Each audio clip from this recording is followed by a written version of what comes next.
suis pas certaine que tout le monde connaisse. Merci, Madame la Présidente. Merci, cher Pascal. Effectivement, c'est un arrêt beaucoup moins connu, mais je voudrais commencer en présentant des remerciements et des excuses aux organisateurs de ce magnifique colloque. Lorsque j'ai vu paraître l'avis à contribution, je me suis dit « Ah, ça tombe bien, j'ai quelque chose en stock ».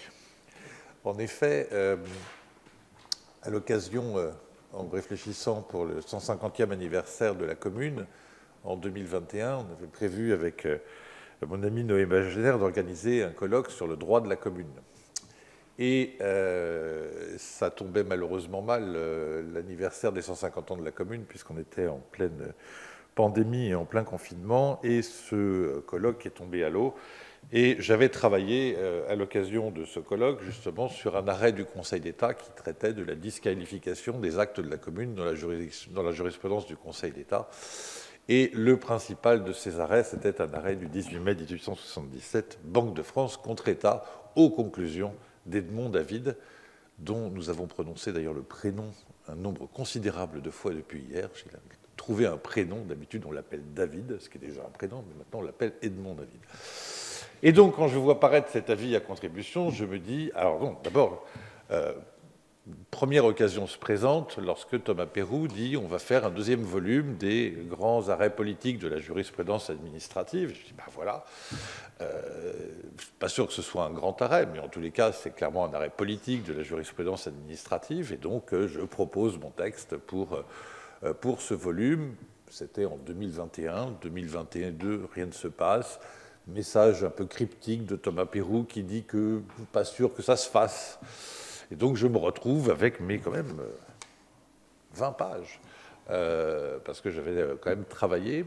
Je me retrouve avec mes 20 pages, et quand je vois apparaître cet avis à contribution, je me dis « Ah, enfin, je vais pouvoir utiliser mes données », en les davidisant un peu, hein, parce que j'étais plus un commentaire de l'arrêt, mais il y avait quand même de quoi dire dans les conclusions.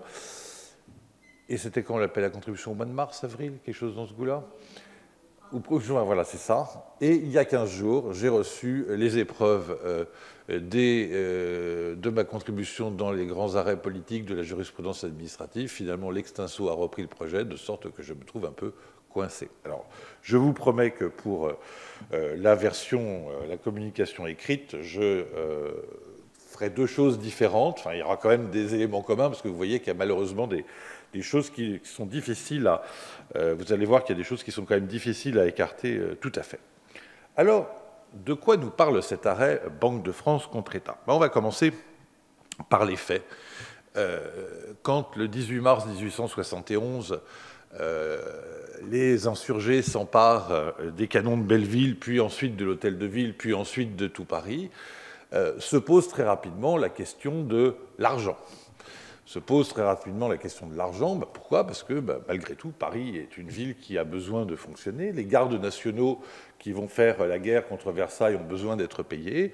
On a besoin de subsistance, on a besoin d'administration, on a besoin de tout ça, et donc on a besoin d'argent. Et la commune de Paris, la commune insurrectionnelle de Paris, n'a pas d'argent par définition, mais de l'argent, il y en a quelque part. C'est rue Croix-des-Petits-Champs, à la Banque de France, puisque la ville de Paris a un compte à la Banque de France, qui, rappelons-le, à l'époque est encore une institution privée, même si elle joue un rôle administratif et économique administratif important. La ville de Paris a un compte à la Banque de France qui est créditeur de 7 millions de francs or, et par conséquent, la commune de Paris envoie deux de ses délégués, Jour des Varlins, envoie deux de ses délégués à la Banque de France pour réquisitionner une partie des fonds de la ville de Paris à la Banque de France. La Banque de France est, en tous les cas son établissement de la rue Croix-des-Petits-Champs, est géré par un sous-gouverneur, parce que le gouverneur, les régents, ont fui à Versailles dès le 18 mars. Ils ont fui à Versailles, comme la commission provisoire dont on a parlé à plusieurs reprises, qui a immédiatement quitté Paris, évidemment. Et le sous-gouverneur hésite, mais en même temps, il voit bien qu'il n'a pas beaucoup d'autres moyens à faire que de payer, et donc il paye un premier million. On a reproché d'ailleurs à la commune insurrectionnelle de ne pas avoir plus purement et simplement envahi la Banque de France, pris l'ensemble des valeurs, mais il y a une espèce de thématique du légalisme révolutionnaire, en tous les cas dans les premières semaines de la commune, qui fait que les agents de la commune se présentent avec des ordres de réquisition, généralement million par million, et finalement, on leur donne les sommes considérées. Arrive le mois d'avril, le 18 avril 1871, et là, il commence à y avoir un problème parce que le crédit de la ville de Paris, dont la commune se prétendait le successeur, le crédit de la ville de Paris auprès de la Banque de France est épuisé, et désormais, il va donc falloir taper dans les autres fonds de la Banque de France, les fonds qui appartiennent à l'État, mais aussi des fonds privés. Et là, le sous-gouverneur est bien embêté, et donc il écrit à son gouverneur. Alors en fait, il y avait assez étrangement, malgré la situation de siège, de conflit avec Versailles, il y avait des communications extrêmement fréquentes entre Paris et Versailles. Les gens circulaient de Paris à Versailles, de Versailles à Paris, très, très fréquemment, et là on va le voir dans cette affaire à de nombreuses reprises. Et il dit, qu'est-ce que je fais maintenant? Est-ce que je continue de payer? Le gouverneur va voir le ministre des Finances pour lui demander, donc tout ça se fait quand même par écrit, pour lui demander si la Banque de France doit continuer de payer. Et la première réponse du gouvernement est quand même relativement molle. Je cite: « Je reconnais que la situation de la Banque de France va toujours s'aggravant. Le gouvernement reste convaincu qu'en persistant dans la voie modérée que vous avez suivie jusqu'à ce jour, vous rendrez encore à la France et à son crédit tous les services compatibles avec l'état périlleux dans lequel vous vous trouvez.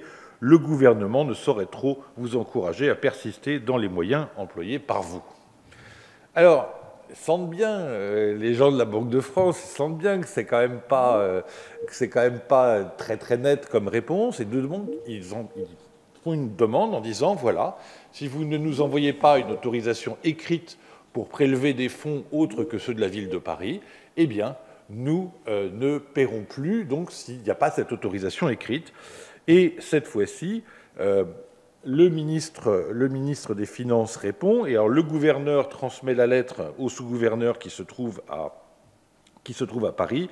« Voici, mes chers collègues, la lettre du ministre des Finances, écrite après communication de la vôtre au Conseil et à Monsieur Thiers.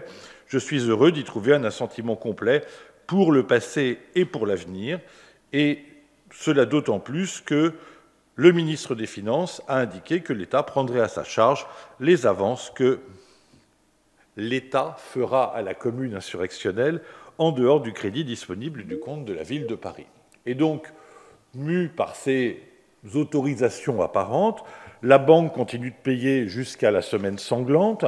Au total, la Banque de France paiera 14 millions à la commune, 7 du crédit de la ville de Paris et 7 des finances de l'État. Et lorsque la semaine sanglante s'achève et que le gouvernement versaillais prend le contrôle de l'intégralité de la capitale, tout rentre dans l'ordre. Alors la commission provisoire mettra un peu plus de temps à revenir à Paris parce que le palais d'Orsay a été brûlé, mais comme la Banque de France ne l'a pas été, justement parce qu'elle a collaboré sans doute, eh bien, donc on se réinstalle. Et elle écrit au ministre des Finances pour lui rappeler ce qu'il a dit, c'est-à-dire qu'il prendrait en charge ces 7 millions qui ne sont plus dans ses livres. Et le ministre lui répond à la fin du mois de juin 1871, « Oui, oui, bien entendu, nous allons vous payer les 7 millions. » Bon, alors au début, on a quand même les indemnités à payer à l'Allemagne, donc on est sur d'autres ordres de chiffres, il faut reconstruire Paris, on est sur d'autres ordres de chiffres. Ces 7 millions, c'est rien par rapport aux milliards, aux 350 millions de l'emprunt de la ville de Paris pour se reconstruire, etc. Et donc on les oublie un peu, et puis ça réémerge vers 1873-1874, où la banque écrit au ministère, bon, vous avez dit que vous alliez nous payer, maintenant, il va falloir le faire. Je pense qu'en fait, c'est plus des considérations liées à la prescription, on voit que c'est 74-75, même plus exactement, où les choses se passent, et en juin 1875, le nouveau ministre des Finances, enfin un des nouveaux, parce qu'il y en a eu beaucoup d'eau qui sont coulées sous les ponts entre ces deux époques, explique au gouverneur de la Banque de France que c'est vrai que la banque a joué son rôle pendant la Commune, c'est vrai que le ministre des Finances de 1871 a dit qu'il allait payer, mais malgré tout, nous dit Léon Sey, il me serait difficile, sans engager ma responsabilité de ministre des Finances, d'accorder à ces lettres de 1871 toute la valeur d'un engagement juridique précis, parfait et échappant à toute discussion. Je pense qu'en réalité, vous avez certes épargné la fortune publique, mais que c'est aussi un peu votre propre rançon et que l'État peut vous demander d'accepter une part de la conséquence des événements. Donc en clair, Léon Sey ne veut plus payer ce qui avait été reconnu en 1871. On entre dans une période de négociation et Léon Sey est prêt à payer en gros 1 million et demi à la Banque de France, pas plus, au lieu des 7 millions annoncés. C'est ce qui conduit la Banque de France à former un recours contre cette décision de 1875 qui lui indique qu'on ne la payera pas alors qu'on lui avait dit en 1871 qu'on allait la payer, et qui va donner lieu à cet arrêt du 18 mai 1877 du Conseil d'État. L'arrêt du 18 mai, la séance au cours de laquelle, l'audience publique au cours de laquelle il est examiné, et du début du mois de mai. Or, entre le début du mois de mai et le 18 mai 1877, c'est l'annonce du commencement de la fin pour David et consorts, puisque le 18 mai 1877, c'est le jour de la publication du manifeste des 363. C'est l'enclenchement de la crise du 16 mai qui conduira à la victoire républicaine. Et il est assez frappant. Alors on verra que d'ailleurs, il y a sans doute des connexions qui se font entre cette crise du 16 mai 1877 sur un plan politique et cet arrêt rendu par le Conseil d'État. Cet arrêt rendu par le Conseil d'État, il va confirmer l'analyse faite par Léon Sey en disant qu'il n'y avait pas véritablement d'engagement, que l'État ne doit pas 7 millions à la ville de Paris, pour les raisons que je vais exposer ensuite. Et il se termine par une formule, là pour le coup assez inédite, mais qui est déjà dans les conclusions et qui est déjà en filigrane dans la lettre de Léon Sey, qui consiste à dire qu'il faut parvenir à une transaction pour que chacun s'y retrouve. Et c'est ce qui sera d'ailleurs fait, puisqu'il y aura finalement une transaction qui sera opérée à la fin du mois de juin 1878, et 78, oui c'est ça, et qui débouchera sur le paiement à la Banque de France de la somme de 3,5 millions, c'est-à-dire la moitié, donc mieux que ce qu'elle avait obtenu dans les premières négociations, mais moins que les 7 millions, et on n'en parlera plus beaucoup. Alors, l'arrêt rendu le 18 mai 1877, justement, est peut-être passé un peu inaperçu aussi à cause de ça, c'est que les journaux avaient quand même d'autres choses à faire que de s'occuper de la situation de la Banque de France, et c'est un arrêt qui ensuite a pratiquement disparu de la circulation. On verra pourtant qu'il y a des incidences importantes. Il a réapparu dans quelques thèses récentes. On en a fait l'origine, la préhistoire de l'arrêt Mergui. L'administration n'est pas tenue de payer ce qu'elle ne doit pas. On en a fait le début de la théorie de la cause dans le droit des obligations, parce qu'on va voir qu'il y a quelque chose qui tourne autour de la cause, mais sur des points très techniques. Pour le reste, l'arrêt est oublié et, à mon sens, à tort, et on verra que les conclusions de David jouent un rôle là-dedans. Alors, cet arrêt obligeait le Conseil d'État à se poser une première question, qui était celle de savoir comment qualifier juridiquement la Commune de Paris de 1871 et comment qualifier les actes qu'elle avait pris. La qualification juridique de la Commune. Le XIXe siècle, il est assez compétent pour distinguer les révoltes des révolutions. Une révolution, ça emporte tout avec soi et on change de droit politique, même si on maintient la continuité du droit civil. Une révolte, c'est une révolution qui a raté, et ça se traite principalement par le code pénal, en mettant en prison les révoltés. Et sur le plan du droit administratif, on a le mécanisme de la loi de Vendémiaire en 4 qui permet de réparer les dommages qui ont été causés par les émeutes, qui est le début de notre régime, de la responsabilité du fait des attroupements, avec cette nuance que la Cour de cassation, comme on le verra, a expliqué qu'il ne s'appliquait pas à Paris pour les raisons que je dirai tout à l'heure. Donc, on sait assez bien distinguer entre révolte et révolution. Mais le problème, c'est que la Commune, c'est entre les deux. Ce n'est pas une révolte seulement, dans ce sens où généralement les révoltes, c'est réprimé par un coup de canonnade ou un coup de fusillade dans les rues de Paris, et que la révolution, donc, ça fait basculer le pouvoir. La Commune, elle s'est maintenue à Paris pendant 2 mois, et pendant 2 mois, outre de faire la guerre aux Versaillais, elle a administré Paris. Elle a fait des actes administratifs, alors des actes d'état civil, on y reviendra, mais elle a conclu des marchés, elle a géré l'octroi, elle a prélevé des impôts. Et pendant ce temps-là, la question se pose après, quel est le statut de ces actes qui ont été réalisés par la Commune? Alors,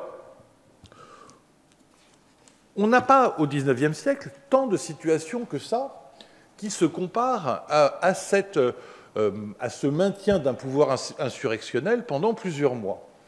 Et la Cour de cassation, dans des arrêts du début du XIXe siècle, avait utilisé un précédent qui était celui de la situation de la Corse sous le régime de Pascal Paoli pendant la Révolution. Pascal Paoli avait déclaré l'indépendance de la Corse, l'avait placée sous la protection de l'Angleterre jusqu'à ce que Bonaparte vienne remettre la Corse dans le droit chemin français. Et la Cour de cassation s'était appuyée sur la théorie de Grotius en disant que lorsque des forces rebelles ont conquis le pouvoir et qu'elles sont ensuite balayées, c'est au pouvoir souverain de décider s'il va maintenir ou non en place les actes du pouvoir rebelle, mais même s'il ne l'a pas fait, il y a certains actes du pouvoir rebelle, parce qu'ils sont nécessaires pour la chose publique, qui devront être conservés. Donc il y a l'idée que les actes du pouvoir rebelle ne peuvent pas être complètement toujours anéantis, complètement disparaître de la circulation. Et on va le retrouver pour la Commune. On va le retrouver en particulier à propos des actes d'état civil. Il y a une loi qui est votée dès le mois de juin 1871 qui dit que tous les actes d'état civil établis par la Commune seront bâtonnés, c'est-à-dire rayés des registres d'état civil. Et donc on invite les personnes à venir réétablir les actes de naissance, de mariage, de décès, etc. Mais évidemment, comme ça a été une période un peu critique, il y a des gens, par exemple, qui se sont mariés, mais qui sont morts ensuite, entre le moment où l'acte a été fait par les officiers d'état civil de la Commune et le moment où cette loi est adoptée. Et donc, la loi sur le bâtonnage des actes d'état civil admet néanmoins la possibilité que ces actes aient produit des effets alors même qu'ils sont réputés n'en avoir pas produit, parce qu'il s'agit de sauvegarder justement les mariages qui se sont déroulés au mois de mars et au mois d'avril 1871. Comment le Conseil d'État va-t-il se positionner par rapport à ces propositions de la Cour de cassation et par rapport justement à cette législation qui suit immédiatement la Commune? Eh bien, l'arrêt Banque de France va, pour le coup, adopter une doctrine beaucoup plus simple. Il va dire, purement et simplement, aucun des actes de la Commune n'est susceptible d'avoir produit aucun effet juridique. Par conséquent, les réquisitions faites par la Commune à la Banque de France n'ont produit strictement aucun effet. C'est un cas de force majeure, et je vous lis ce qu'en dit sujet d'étude aujourd'hui, dans ses conclusions, les prélèvements étaient un fait de force majeure, déplorable pour l'établissement qui le subissait, mais qui ne lui ouvrait aucun droit de créance contre l'État d'après les principes les plus constants. Il en est ainsi des réquisitions faites par l'ennemi conformément au droit de la guerre. Comment pourrait-il en être autrement des réquisitions faites par des insurgés qui avaient pour mobile le renversement de toutes les lois et de tous les droits? Comment l'État pourrait-il être responsable d'actes de révolte qui s'attaquaient à son existence même? Et donc, on voit d'ailleurs dans un parallèle saisissant que les communards, c'est pire que les Prussiens quand même. C'est bien la thématique. Les Prussiens agissaient prétendument en vertu des lois de la guerre, ça n'a pas été non plus de la poésie, le siège de 1870. Eh bien, les communards, c'est encore pire, ont fait totalement disparaître tout ce qu'ils ont fait, et dans le champ du droit administratif, c'est réputé ne jamais avoir existé, pour reprendre une terminologie que vous connaissez bien, de sorte que l'État ne pouvait pas être responsable des agissements de la commune. Oui, mais il y avait un deuxième fondement à la demande de la Banque de France. Elle disait « Ok, vous n'êtes pas responsable des agissements de la commune, mais le ministre des Finances s'est engagé à nous payer. Le ministre a constitué l'État débiteur dès le mois de juin 1871. Et par conséquent, ce que nous demandons simplement, c'est l'exécution de la décision ministérielle de 1871 qui constitue l'État débiteur. » Et alors ici, on va entrer dans la partie un peu escroquerie de l'arrêt et des conclusions de Blanco, puisque ce que va dire David, des conclusions de Blanco, pardon, des conclusions de David, puisque ce que va dire David, c'est que, en réalité, la décision de 1871 n'a pas constitué l'État débiteur, mais que ce que demande la Banque, c'est que le Conseil d'État constitue l'État débiteur des sommes considérées. Alors, comment est-ce que cette décision ministérielle de 1871 n'a pas constitué l'État débiteur? C'est la deuxième grande question de l'arrêt. L'idée de David, et qui est reprise dans l'arrêt, mais c'est bien l'idée qu'il exprime très, très fortement, c'est la chose suivante. Les ministres n'ont pas le pouvoir d'engager les finances de l'État autrement que pour la marche de leurs services publics. Et de ce point de vue, il est d'ailleurs très frappant de constater qu'il y a, et je l'ai entendu à plusieurs reprises dans les différentes contributions, une petite musique qui continue entre l'arrêt Blanco et l'arrêt Banque de France, puisqu'on renferme le pouvoir des ministres, le pouvoir financier des ministres, dans la marche de leurs services publics. Mais dès lors qu'il ne s'agit pas de la marche de leurs services publics, alors ils n'ont pas compétence. Et, nous dit David, ce sont les principes les plus constants du droit administratif. C'est faux. C'est absolument faux. Puisque, en 1869, le Conseil d'État, dans un arrêt bien connu, aux conclusions de Léon Aucoq, un arrêt Pinard, a jugé exactement le contraire.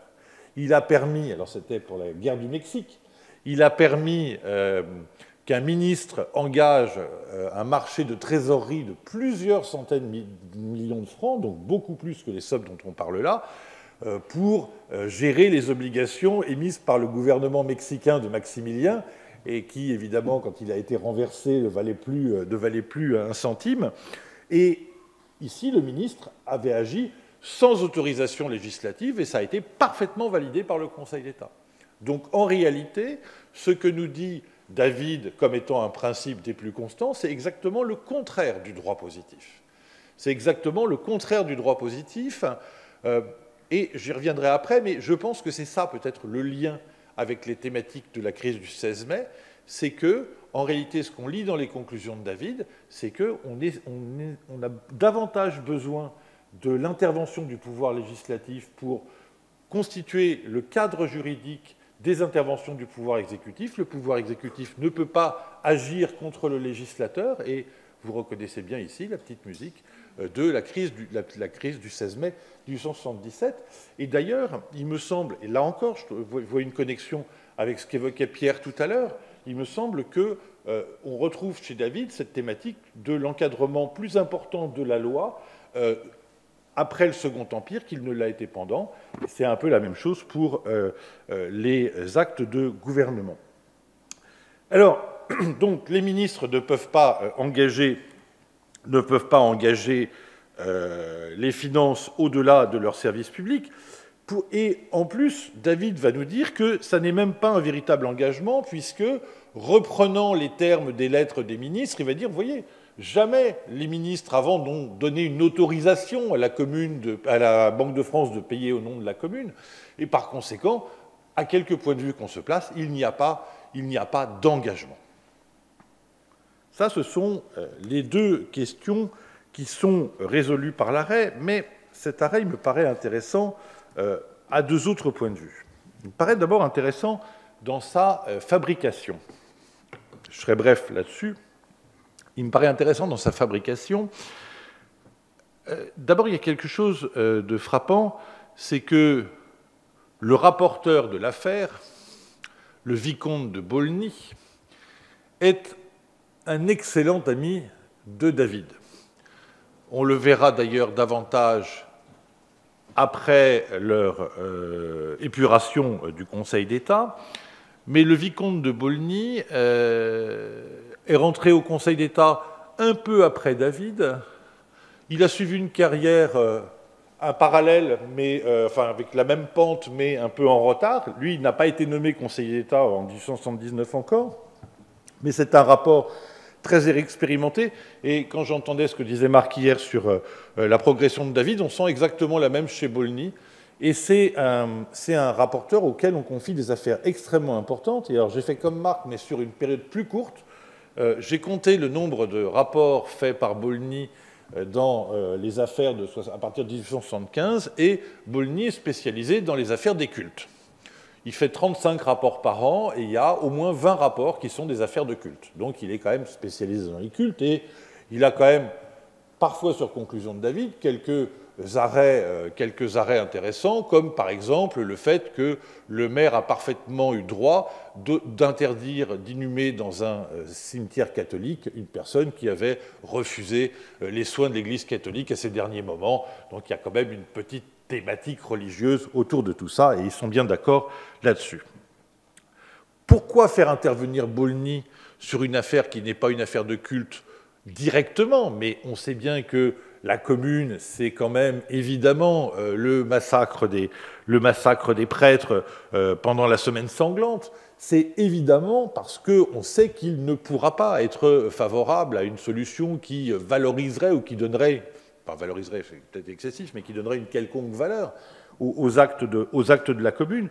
Donc il y a bien dans le choix de Bolny et de David pour statuer sur cette affaire, il y a bien quand même quelque chose qui tourne autour de la thématique « Donnons l'affaire aux cathos du Conseil d'État ». Ce sont les mêmes que l'on retrouvera, David qui votera le refus de l'abus dans l'affaire de l'évêque de Toulon, Bolny qui sera épuré de la même manière en 1879 pour ses opinions catholiques qui étaient bien connues, Bolny et David qui siégeront dans la commission juridique des congrégations qui se bagarrera sur la loi des congrégations, et ce que j'ai retrouvé sur Retro News, Bolny et David qui lanceront la souscription pour la réalisation de la chapelle Saint-Louis pour les juristes dans l'œuvre du Sacré-Cœur, et donc qui témoignent bien à la fois de leur proximité, de leur entente, et qui témoignent bien aussi de leur conviction religieuse extrêmement farouche, qui fait qu'évidemment, ils n'étaient sans doute pas les mieux placés pour travailler sur cette affaire, qui était une affaire dans laquelle les enjeux religieux étaient importants. Donc ça, c'est le premier point, c'est quand même cette fabrication de l'arrêt. Et alors, toujours dans cette fabrication de l'arrêt, spécialement concernant les conclusions de David, il y a quelque chose d'assez étrange. Elles ont été publiées à 3 endroits. Elles ont été publiées au recueil Le Bon, au recueil Siret et dans le journal Le Droit. Mais le texte, alors les passages sont sélectionnés selon les cas. Le texte le plus complet se trouve dans le recueil Siret, mais pas complet. Il faut vous rajouter avec des bouts du journal Le Droit. mais surtout, le texte n'est pas toujours le même. Et en particulier sur la critique des actes de la Commune, sur un point dont je ne vous ai pas parlé, qui est la question de la compétence, que j'aborderai à l'écrit, mais parce que c'est intéressant aussi, la version dans le recueil Le Bon est beaucoup moins développée que la version dans le recueil Siret. Donc il y a une espèce de flou artistique qui pose aussi la question de savoir quand les conclusions étaient rédigées. Est-ce qu'elles étaient véritablement rédigées avant ou est-ce qu'elles étaient rédigées après? Cet arrêt-là donne vraiment le sentiment de conclusion rédigée après coup plutôt qu'avant coup, ce qui pose aussi la question de l'influence de l'interaction entre les conclusions et l'arrêt. Et puis je voudrais conclure en 2 minutes en soulignant que cet arrêt a peut-être finalement une postérité plus importante que ce qu'on imagine. En effet, cet arrêt Banque de France contre État, qu'on va trouver cité dans quelques revues, notamment dans la Revue Générale d'Administration dans les années 1880, justement sur le fait que les ministres ne peuvent pas s'engager, et sur la disqualification des actes de la Commune, c'est exactement la doctrine Cassin du rétablissement de la légalité républicaine en 1944. C'est exactement le même mécanisme. Les actes, et on a des arrêts du Conseil d'État qui sont exactement les mêmes, les actes du gouvernement de l'État français ne peuvent pas engager la responsabilité de l'État, sauf dans les cas où un texte du nouveau pouvoir, du pouvoir rétabli, mais du nouveau pouvoir, l'a permis. Et en réalité, cet arrêt Banque de France est la construction du régime juridique de la doctrine Cassin. Et il ne me paraît pas du tout impossible que René Cassin, qui a cherché quels étaient les outils juridiques à sa disposition en 1943-44 pour assurer le rétablissement de la légalité républicaine, ait puisé dans ce fond jurisprudentiel qui, à l'époque, n'était finalement pas si lointain et qui était une des seules situations dans lesquelles il y avait une analogie avec la situation qui se présentait à la fin de l'occupation et le moment de la libération.